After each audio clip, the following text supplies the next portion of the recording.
साथियों नमस्कार। आज की इस कड़ी में हम बात करेंगे यूपीएससी सीडीएस की परीक्षा में पूछे गए समान अध्ययन के प्रश्न के ऊपर। यानी यूपीएससी सीडीएस में जीके जीएस में किस तरह के प्रश्न पूछे गए हैं, इसी के ऊपर जो है आज की इस कड़ी में हम बात करेंगे। यह परीक्षा जो है 12 अप्रैल 2026 को यूपीएससी की तरफ से जो है आयोजित की गई। चलिए देख लेते हैं कि इसमें किस तरह के प्रश्न पूछे गए हैं। यह वीडियो आगामी सभी भर्ती परीक्षा के लिए लाभप्रद होने वाली है। तो चलिए देर न करते हुए हम लोग प्रश्न की ओर चलते हैं। तो पहला प्रश्न है कि पृथ्वी की उत्पत्ति का सिद्धांत और उसके प्रस्तुतकर्ता के निम्नलिखित युगों में कौन सा या कौन से सही सुमेलित है, ये पूछा गया है। तो इस प्रश्न का राइट आंसर जो है डी हो जाएगा, यानी 1, 2 और 3 सही सुमेलित करने के लिए कहा गया है। 1 सही है, 2 सही है और 3 सही है, यानी तो विकल्प हो जाएगा आपको डी हो जाएगा, यानी 1 का डी हो जाएगा। अगले प्रश्न पर चलते हैं। अगला प्रश्न है कि आग्नेय सेल के संबंध में निम्नलिखित कथनों में से कौन सा सही है। कौन सा सही है, सही पूछा गया है।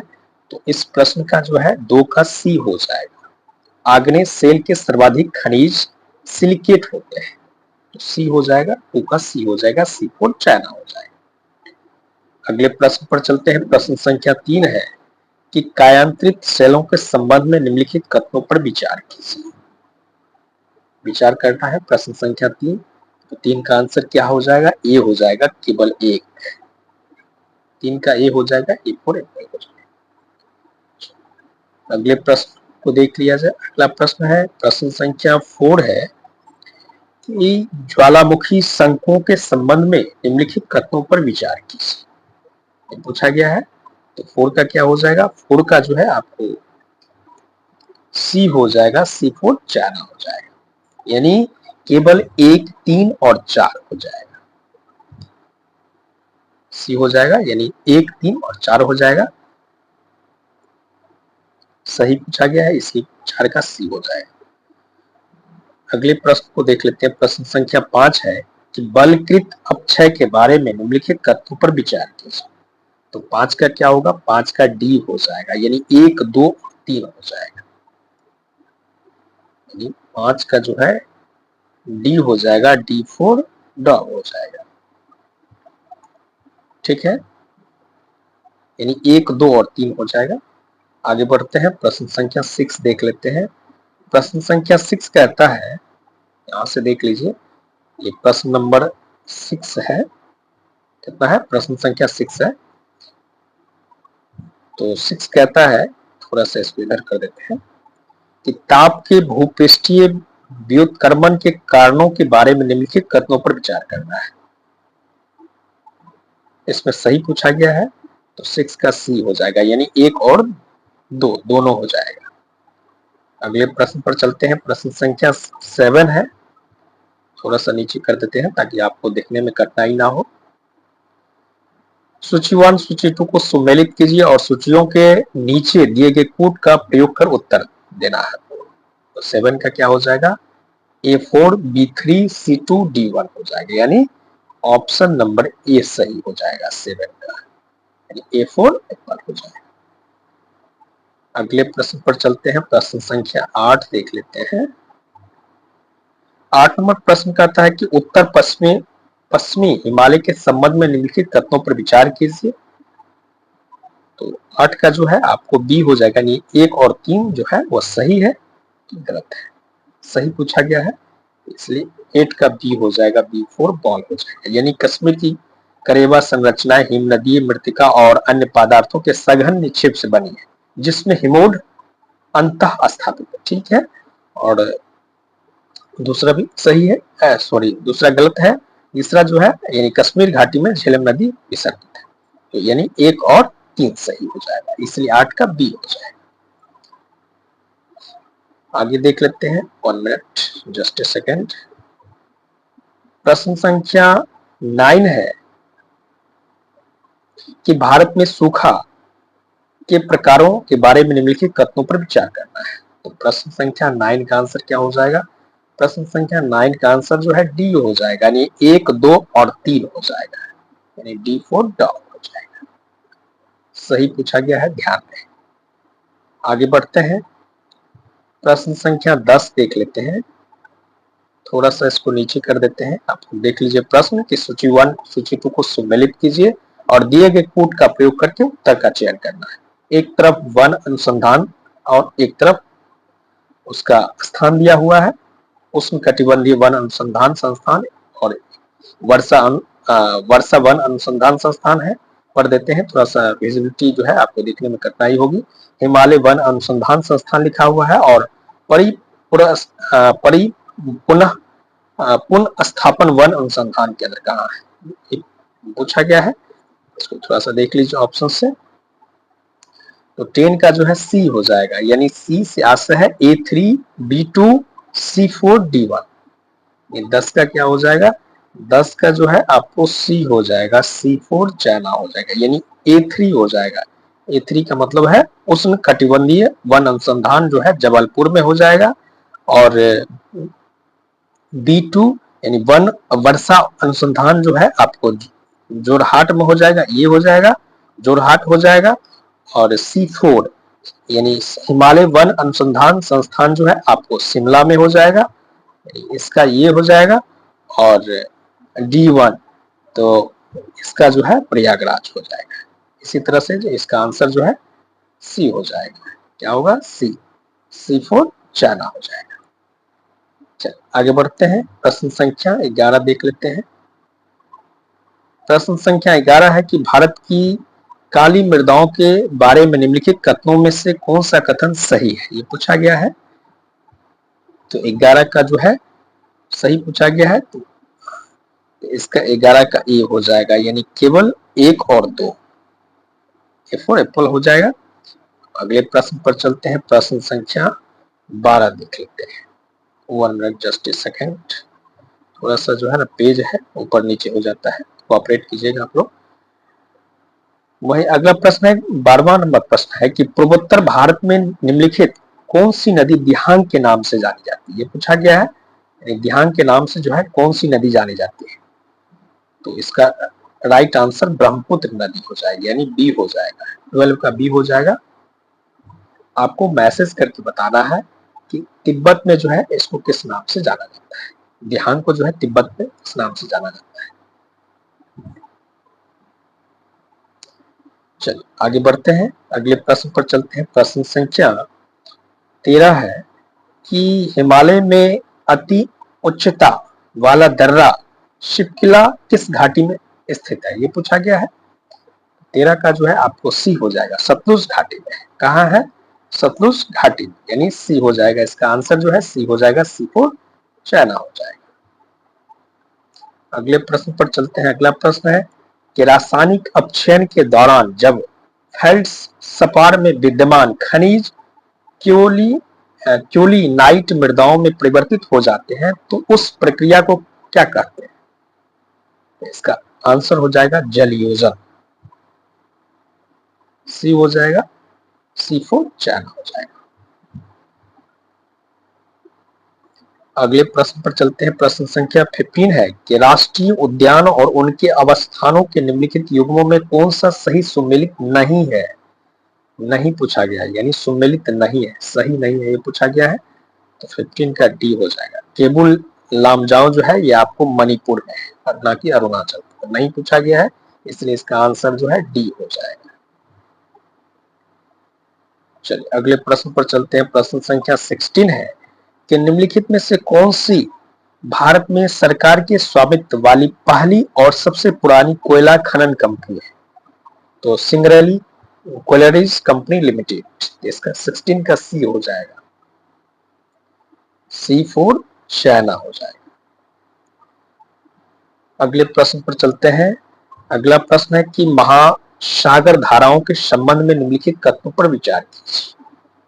तो 17 नंबर प्रश्न का जो आंसर है केवल 1 और 2, यानी ऑप्शन नंबर जो है आपको ए हो जाएगा, यानी A4, 17 का ए हो जाएगा, A4 एप्पल हो जाएगा। आगे बढ़ते हैं, प्रश्न संख्या 18 देख लेते हैं। प्रश्न संख्या 18 है कि सारगासो सागर के बारे में निम्नलिखित कथनों पर विचार कीजिए। ये पूछा गया है। तो 18 का जो है केवल एक हो जाएगा, सही पूछा गया है, इसलिए इसका आंसर जो है केवल एक हो जाएगा, ऑप्शन नंबर ए हो जाएगा।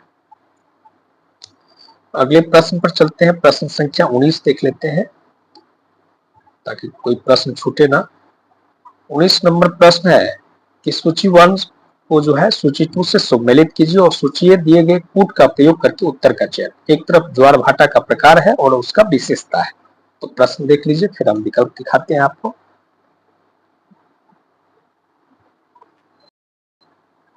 आशा है आप लोग देख लिए होंगे। तो चलिए हम लोग विकल्प की ओर चलते हैं।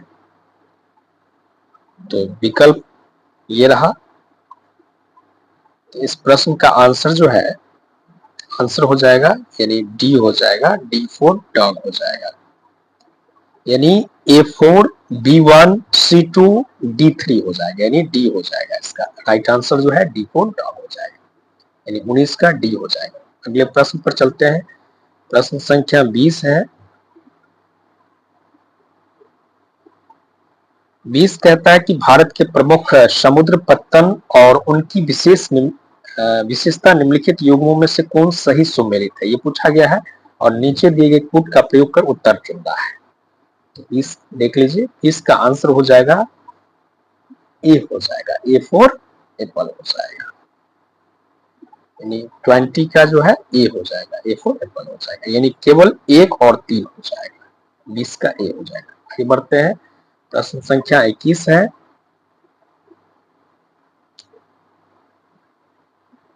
One minute. प्रश्न संख्या 21 है कि वैज्ञानिक और औद्योगिक अनुसंधान परिषद CSIR द्वारा प्रारंभ की गई स्मार्ट गांव परियोजना के बारे में निम्नलिखित कथनों में से कौन सा सही है, ये पूछा गया है। यानी CSIR द्वारा प्रारंभ की गई स्मार्ट गांव के संदर्भ में जो है कौन सा स्टेटमेंट सही है, ये पूछा गया है। तो 21 का जो है एक हो जाएगा, केवल एक, यानी यह अग्रगामी परियोजना है जो एकीकृत ग्राम विकास पर केंद्रित है, यानी 21 का ए हो जाए, A4 एप्पल हो जाए। चलिए आगे बढ़ते हैं। अगला प्रश्न है कि कपास निर्यातकों और वस्त्र यानी टेक्सटाइल क्षेत्र को प्रोत्साहित करने के लिए भारत सरकार द्वारा निम्नलिखित में से कौन से उपाय किया गया है, ये पूछा गया है और नीचे दिए गए कोड का प्रयोग करके उत्तर का चयन करना है। तो 22 का सी हो जाएगा, C4 चाइना हो जाएगा। अगले प्रश्न पर चलते हैं। अगला प्रश्न है प्रश्न संख्या, थोड़ा सा प्रश्न लंबा है तो प्रश्न देख लीजिए, ठीक है। 23 नंबर प्रश्न कहता है कि सरकारी कार्यक्रम स्कीमों के बारे में निम्नलिखित कथनों में से कौन से सही है, ये पूछा गया है।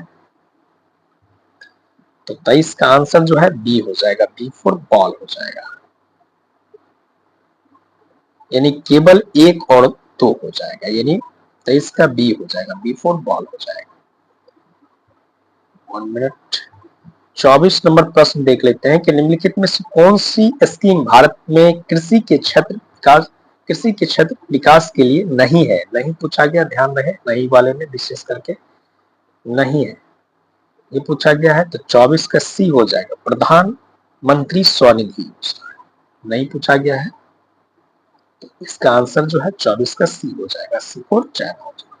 अगले प्रश्न पर चलते हैं। अगला प्रश्न है 25 नंबर कि निम्नलिखित में से कौन से कथन सही नहीं है, सही नहीं पूछा गया है।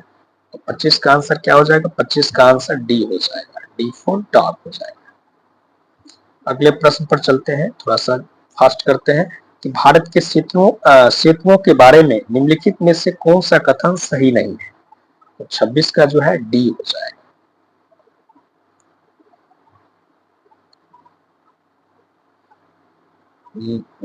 26 का डी हो जाएगा, यह पवन सेतु मेहराब आर्च सेतु है, सही नहीं है पूछा गया है। ये क्या है, ये ग्लास ब्रिज है, तो सही नहीं पूछा गया है, इसलिए इसका आंसर जो है 26 का डी हो जाएगा, ध्यान रहे राइट आंसर डी हो जाएगा, D4 डॉग हो जाएगा। चलिए 27 नंबर प्रश्न को देख लेते हैं कि भारत के हरित ऊर्जा लक्ष्य के बारे में निम्नलिखित में से कौन से कथन सही है। प्रश्न देख लीजिए आप लोग, फटाफट हम आंसर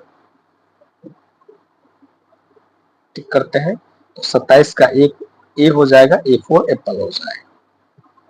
अगले प्रश्न पर चलते हैं। अगला प्रश्न देख लेते हैं, प्रश्न संख्या 28 देख लेते हैं कि पेशा पंचायत का अनुसूचित क्षेत्रों का विस्तार महोत्सव 2025 भारत के निम्नलिखित में से किस नगर में आयोजित किया गया था, ये पूछा गया है।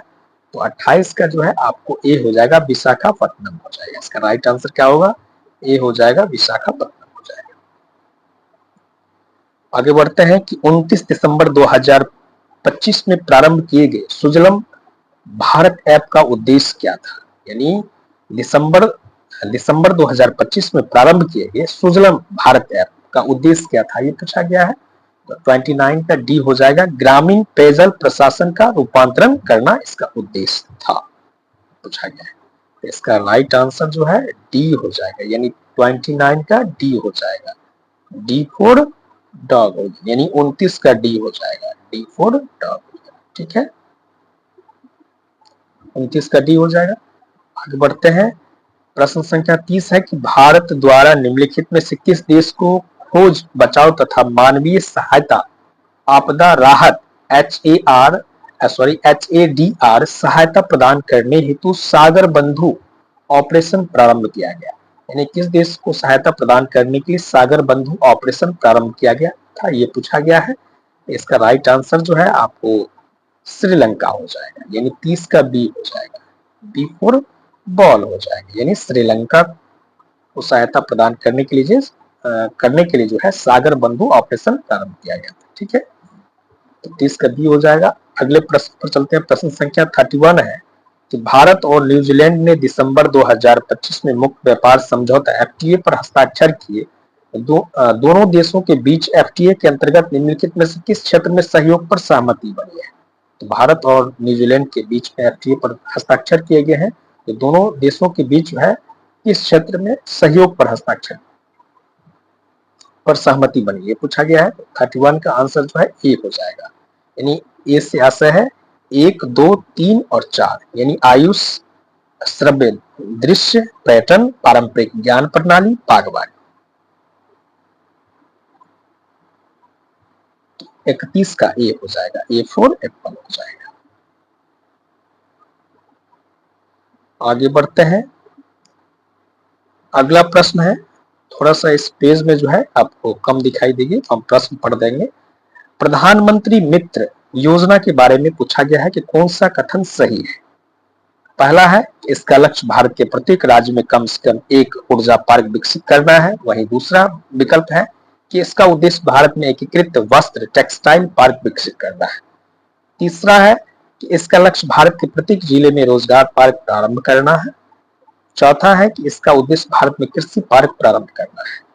तो कौन सा विकल्प सही होगा, 32 का जो है बी सही हो जाएगा, यानी इसका उद्देश्य भारत में एकीकृत वस्त्र टेक्सटाइल पार्क विकसित करना है। तो PM मित्र योजना का संबंध जो है किससे है, टेक्सटाइल से। तो इस प्रश्न का आंसर जो है ई हो जाएगा, यानी 32 का बी हो जाएगा।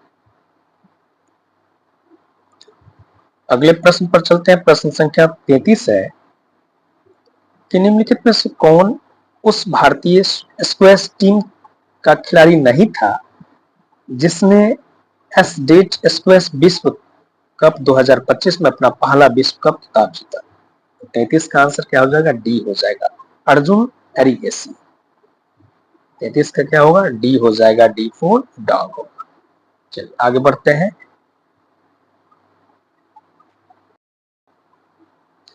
वही अगला प्रश्न है कि रक्षा अनुसंधान एवं विकास संगठन DRDO और राष्ट्रीय रक्षा विश्वविद्यालय RRU ने दिसंबर 2025 में एक सहमति पत्र MOU पर हस्ताक्षर की। इस MOU के संदर्भ में निम्नलिखित में से कौन सा कथन सही है। 34 नंबर प्रश्न है, 34 नंबर का आंसर क्या होगा, 34 का आंसर ए हो जाएगा, केवल इस MOU का उद्देश्य रक्षा व आंतरिक सुरक्षा के लिए प्रशिक्षण और प्रौद्योगिकी सहायता के क्षेत्र में सहयोग को बढ़ावा देना है, यानी 34 का ए हो जाएगा, एक पर हो जाएगा। चलिए आगे बढ़ते हैं। वहीं अगला है कि हाल ही में निम्नलिखित में से कौन T20 अंतर्राष्ट्रीय क्रिकेट में 100 विकेट और 1000 रन बनाने का इतिहास रचने वाला प्रथम भारतीय क्रिकेट खिलाड़ी बन गया है? इसका राइट आंसर जो है हार्दिक पांड्या हो जाएगा, यानी 35 का ए हो जाएगा, ए फॉर एप्पल हो जाएगा। कौन है? हार्दिक पांड्या है, जो 100 विकेट और 1000 रन बनाने वाले खिलाड़ी हैं। अगले प्रश्न पर चलते हैं। अगला प्रश्न है प्रश्न संख्या 36 है कि वर्ष 1893 में शिकागो में आयोजित विश्व धर्म संसद सम्मेलन स्वामी विवेकानंद ने अपने भाषण का प्रारंभ जो है निम्नलिखित में से किन शब्दों से किया था? तो इसका राइट आंसर जो है विश्व के भाइयों एवं बहन, सॉरी इसका राइट आंसर जो है, माफ कीजिएगा, इसका राइट आंसर जो है अमेरिका के बहनों और भाई, इससे प्रारंभ किया गया था। 36 का जो है ए हो जाएगा, करेक्ट कर लीजिएगा। यानी उनका संबोधन जो है किस शब्द से हुआ था? तो अमेरिका के भाइयों और बहनों, यानी ए हो जाएगा। राइट आंसर जो है ए होगा, करेक्ट कर लीजिएगा, 36 का ए हो जाएगा। अगले प्रश्न पर चलते हैं। अगला प्रश्न है कि मई 1915 में गांधी जी ने निम्नलिखित में से किसे अपना राजनीतिक गुरु बनाया? तो गोपाल कृष्ण गोखले हो जाएगा। इसका राइट आंसर जो है गांधी जी के राजनीतिक गुरु गोपाल कृष्ण गोखले। आगे बढ़ते हैं। स्वदेशी आंदोलन के संदर्भ में निम्नलिखित कथनों पर विचार कीजिए। पहला स्टेटमेंट है कि स्वदेशी आंदोलन का जन्म विभाजन विरोधी आंदोलन से हुआ था, जो बंगाल विभाजन के ब्रिटिश निर्णय का विरोध करने के लिए आरंभ किया गया था। वहीं दूसरा कहता है कि अरविंद घोष इस बात के पक्ष में थे कि इस आंदोलन को भारत के शेष भागों में फैलाया जाए और इसे केवल स्वदेशी और बहिष्कार कार्यक्रम से परे एक संपूर्ण राजनीतिक जनसंघर्ष का रूप दिया जाए। उपयुक्त कथन में से कौन से सही है, ये पूछा गया है। आशा है आपको प्रश्न समझ में आ गया होगा, देख लीजिए। तो इस प्रश्न का आंसर जो है आपको 37 कर लिया ना? हाँ कर लिया। 38 है, तो 38 का आंसर जो है सी हो जाएगा, 1 और 2, सी फॉर चाइना हो जाएगा। आगे बढ़ते हैं। अगला प्रश्न है कि जूनागढ़ के रुद्र दमन के शिलालेख के संदर्भ में निम्नलिखित कथनों पर विचार करना है। 39 का जो है बी हो जाएगा, बी फॉर बॉल हो जाएगा। चलिए आगे बढ़ते हैं, थोड़ा सा फास्ट करते हैं। बोबर पांडुलिपि प्राचीन भारत के निम्नलिखित में किस विषय के मूल्यवान स्रोत के रूप में जानी जाती थी? यानी बोबर पांडुलिपि प्राचीन भारत के निम्नलिखित में किस विषय के मूल्यवान स्रोत के रूप में जानी जाती थी? तो 40 का ए हो जाएगा। इसका राइट आंसर जो है चिकित्सा, मेडिकल, ये हो जाएगा, ए फॉर एप्पल हो जाएगा। वहीं अगला है कि जब लेजिस्लेटिव काउंसिल के समक्ष वर्नाकुलर प्रेस बिल लाया गया था, तब निम्नलिखित में से उपस्थित एकमात्र भारतीय सदस्य कौन थे? ये पूछा गया है। इसका राइट आंसर जो है जतिंद्र मोहन टैगोर हो जाएगा। क्या हो जाएगा इसका आंसर? प्रश्न अच्छा है। इसका आंसर जो है जतिंद्र मोहन टैगोर हो जाएगा, यानी 41 का ए हो जाएगा। चलिए अगले प्रश्न पर चलते हैं। अगला प्रश्न है कि रानी गुफा ओडिशा के संदर्भ में निम्नलिखित कथनों पर विचार करना है। देख लीजिए प्रश्न। तो 42 का जो है बी हो जाएगा, बी फॉर बॉल हो जाएगा, यानी केवल 2 हो जाएगा। वहीं अगला है कि मध्य पाषाण युगीन स्थल बागोर सबसे अच्छी अभिलेखबद्ध स्थलों में से एक है, यह कहाँ स्थित है? ये पूछा गया है। तो 43 का जो है ये हो जाएगा राजस्थान। चलिए आगे बढ़ते हैं। किन 2 नवपाषाण युगीन स्थलों में विस्तीर्ण गर्त निवास पहचाने गए? तो बुर्जहोम और गुफ कराल, जो कहाँ है? जम्मू कश्मीर। इसका आंसर जो है 44 का डी हो जाएगा, डी फॉर डॉग हो जाएगा। चलिए आगे बढ़ते हैं। प्रश्न संख्या 45 कहता है कि निम्नलिखित में किस नदी तंत्र में ताम्र पाषाण युगीन आहत संस्कृति पहचानी गई? तो इस प्रश्न का आंसर जो है सी हो जाएगा, बनास और बेचन नदी तंत्र, बनास और बेचन नदी तंत्र, यानी 45 का सी हो जाएगा, और चाइना हो जाएगा। चलिए आगे बढ़ते हैं। प्रश्न संख्या 46 कहता है कि निम्नलिखित में से कौन सा नवपाषाण युगीन स्थल है। तो 46 का आंसर जो है बी हो जाएगा, बी फॉर बॉल हो जाएगा, यानी उटनूर हो जाएगा। थोड़ा सा इसको ठीक कर देते हैं, बी हो 46 का बी हो जाएगा, बी फॉर बॉल हो जाएगा। 47 का देख लीजिए, प्रश्न संख्या 47 का आंसर क्या होगा। 47 का आंसर जो है आपको ए हो जाएगा, ए फॉर एप्पल हो जाएगा। आगे बढ़ते हैं। प्रश्न संख्या 48 है कि गुप्तकालीन प्रशासनिक प्रणाली के बारे में निम्नलिखित कथनों पर विचार करना है। देख लीजिए, उपयुक्त में से कौन सा कथन सही है, ये पूछा गया है। तो 48 का जो है सी हो जाएगा, 1 और 2 दोनों हो जाएगा, सी फॉर चाइना हो जाएगा इसका।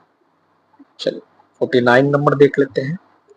49 नंबर कहता है कि भारत के विषय में अत्यंत समृद्ध और रोचक विवरण प्रदान करने वाली अरबी में लिखी गई रिहला नामक वृत्तांत यात्रा वृत्तांत पुस्तक का लेखक कौन है, इब्न बतूता है। तो 49 का जो है आपको बी हो जाएगा, बी फॉर बॉल हो जाएगा। चलिए आगे बढ़ते हैं। 12वीं शताब्दी में कर्नाटक में बसवन्ना नेतृत्व में जो कि कलचुरी शासक के दरबार में एक मंत्री थे, एक नए आंदोलन का उद्भव देखा गया। उनके अनुयायियों को किस नाम से जाना जाता है। प्रश्न देख लीजिए, आंसर बताते हैं। तो 50 का हो जाएगा वीरशैव, इसका राइट आंसर जो है 50 का ए हो जाएगा, वीरशैव हो जाएगा।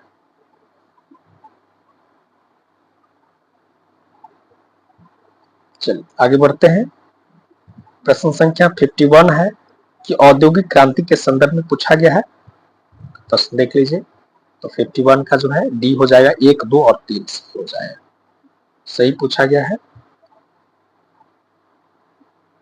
51 का डी हो जाएगा, डी फॉर डॉग हो जाएगा। चलिए आगे बढ़ते हैं। अगला है कि अशोक के शिलालेखों और अवस्थानों यानी लोकेशन के युग्मों में से कौन सा सही सुमेलित है, ये पूछा गया है। तो 52 का सी हो जाएगा, केवल 3,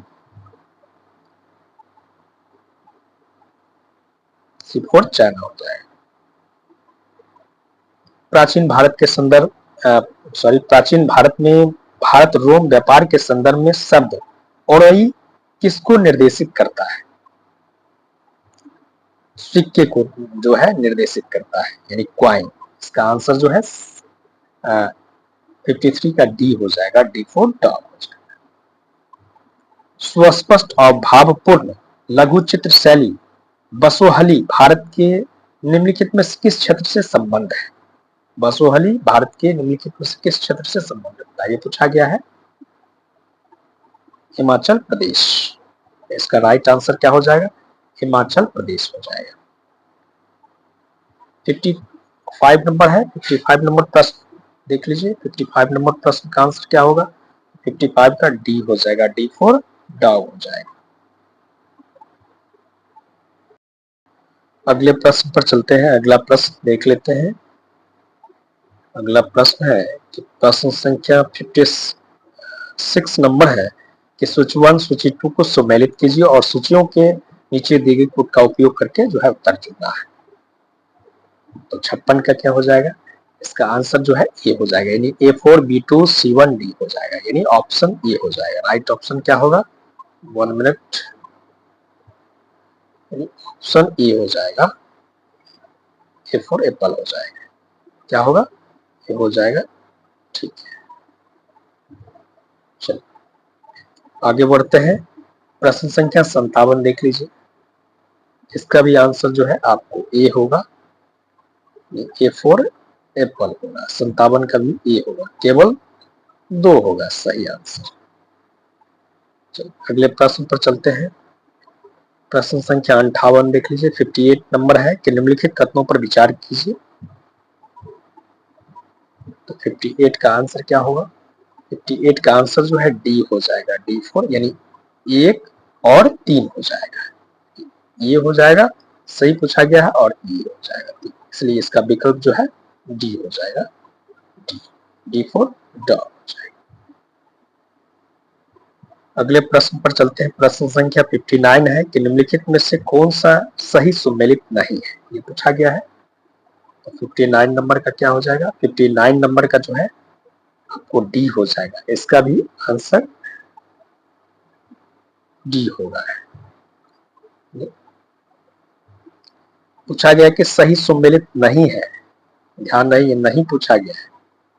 तो इस ये कह रहा है कि द्विपरमाणु गैस है, तो बिल्कुल गलत है। हीलियम जो है सिंगल है, तो इसमें द्विपरमाणु नहीं होगा, एकल होगा, इसलिए गलत है, सही नहीं है, सुमेलित सही सुमेलित नहीं है, इसलिए इसके प्रश्न का आंसर क्या होगा? डी हो जाएगा। इसलिए इस प्रश्न का आंसर डी फॉर डॉग हो जाएगा। ठीक है, आशा है समझ गए होंगे। निम्नलिखित कथनों पर विचार कीजिए। 60 नंबर प्रश्न देख लीजिए। 60 नंबर प्रश्न का आंसर क्या होगा? 60 नंबर प्रश्न का आंसर केवल 3 हो जाएगा, यानी डी हो जाएगा। चलिए आगे बढ़ते हैं। प्रश्न संख्या 61 देख लेते हैं कि यौगिक और रासायनिक सूत्र के निम्नलिखित युग्मों में कौन सही सुमेलित नहीं है? नहीं पूछा गया है, ध्यान रहे, इसलिए इस प्रश्न का आंसर 61 का जो है सी हो जाएगा। बेकिंग सोडा का फॉर्मूला नहीं होता है, गलत है, इसलिए सही नहीं है, तो इसलिए इसका आंसर जो है क्या हो जाएगा? सी हो जाएगा, सी फॉर चाइना हो जाएगा। 61 का सी। वही 62 नंबर देख लीजिए। 62 नंबर, 62 का डी हो जाएगा, डी फॉर डॉग हो जाएगा। चलिए आगे बढ़ते हैं। 63 नंबर देख लेते हैं। मिसेल के संबंध में निम्नलिखित में से कौन सा कथन सही नहीं है? तो 63 का क्या हो जाएगा? बी हो जाएगा, बी फॉर बॉल हो जाएगा, यानी 63 का बी हो जाएगा, बी फॉर बॉल हो जाएगा।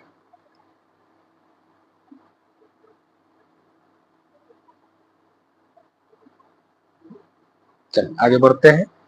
प्रश्न संख्या 64 देख लेते हैं। 62 नंबर प्रश्न कहता है कि क्षारकों विष और क्षारों एल्कली के संबंध में निम्नलिखित कथनों पर विचार करना है। तो 64 का क्या आंसर हो जाएगा? 64 का आंसर जो है बी हो जाएगा, केवल 2, 3 और 4 हो जाएगा, यानी 64 का बी हो जाएगा, बी फोर बॉल हो जाएगा, यानी केवल 2, 3 और 4 हो जाएगा। अगले प्रश्न पर चलते हैं। अगला प्रश्न देख लेते हैं। प्रश्न संख्या 65 देख लेते हैं। थोड़ा सा इसको छोटा करना पड़ेगा, ठीक है। कि आधुनिक आवर्त सारणी के संबंध में निम्नलिखित कथनों में से कौन सा कथन सही है, ये पूछा गया है। तो 65 का आंसर क्या हो जाएगा? 65 का आंसर डी हो जाएगा, यानी डी फॉर डॉग हो जाएगा, यानी 3 और 4 हो जाएगा। राइट आंसर डी हो जाएगा। अब हम लोग 66 नंबर देख लेते हैं। प्रश्न संख्या 66 देख लेते हैं कि निम्नलिखित में से कौन सा कथन गति के द्वितीय नियम की गुणात्मक व्याख्या करता है? 66 नंबर प्रश्न कहता है कि कौन सा कथन जो है गति के द्वितीय नियम की गुणात्मक व्याख्या करता है। तो 66 का आंसर जो है डी हो जाएगा, यानी किसी पिंड के संवेग के परिवर्तन की दर आरोपित बल के बराबर होता है, यानी 66 का आंसर क्या हो जाएगा? टी हो जाएगा, डी फॉर डॉग। आगे बढ़ते हैं। प्रश्न संख्या 67 है। तो 67 का आंसर क्या हो जाएगा? 67 का आंसर जो है बी हो जाएगा, बी फॉर बॉल हो जाएगा। 67 का बी हो जाएगा, बी फॉर बॉल हो जाएगा। वही 68 नंबर प्रश्न को देख लेते हैं कि निम्नलिखित में से कौन सा उष्मा चालकता का न्यूनतम गुणांक है? तो 68 का आंसर ए हो जाएगा, ए फॉर एप्पल हो जाएगा। चलिए आगे बढ़ते हैं।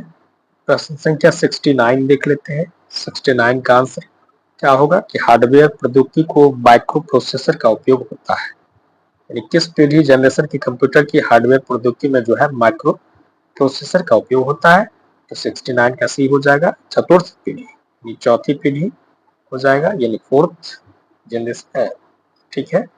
तो 69 का सी हो जाएगा, सी फॉर चाइना हो जाएगा। बढ़ते हैं, अगले प्रश्न को देख लेते हैं। प्रश्न है कि कोई एक्स किरण पुंज किसके द्वारा विक्षेपित हो सकती है? तो 70 का आंसर क्या हो जाएगा? डी हो जाएगा, डी फॉर डॉग हो जाएगा। आगे बढ़ते हैं। प्रश्न संख्या 71 है कि कोई वस्तु 20 सेंटीमीटर त्रिज्या वाले किसी अवतल दर्पण के सामने 15 सेंटीमीटर की दूरी पर रखी है तो निर्मित प्रतिबिंब के लिए निम्नलिखित में से कौन सा सही है, ये पूछा गया है।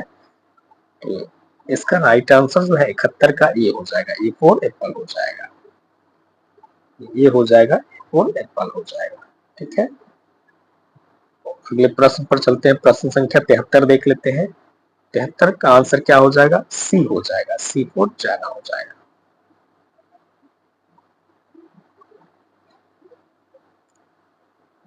चौहत्तर देख लीजिए। किसी पिंड को धरातल से 45 मीटर की ऊंचाई से 10 मीटर पर सेकंड की चाल से क्षैतिज रूप में फेंका जाता है, कितने समय बाद वह पिंड धरातल से टकराएगा।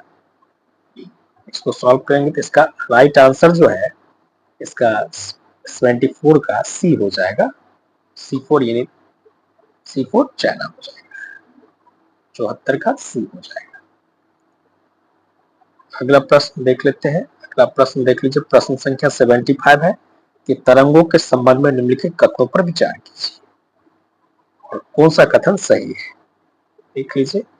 इस प्रश्न का राइट आंसर क्या होगा 75 का, तो 75 का राइट आंसर जो है आपको डी हो जाएगा, डी फोर डॉग हो जाएगा, यानी 1, 2 और 3 होगा। 75 का आंसर क्या होगा, डी हो जाएगा, डी फोर डॉग हो जाएगा। शेष प्रश्न जो है, जो आपको रेस्ट प्रश्न बच गए हैं, उसको हम लोग पार्ट 2 में देखने का काम करेंगे। इसलिए पार्ट 2 में देखेंगे ताकि, क्योंकि वीडियो काफी लंबी हो चुकी है तो आप लोग को देखने में कठिनाई होगी, इसलिए शेष प्रश्न को जो है हम पार्ट 2 में करेंगे। धन्यवाद।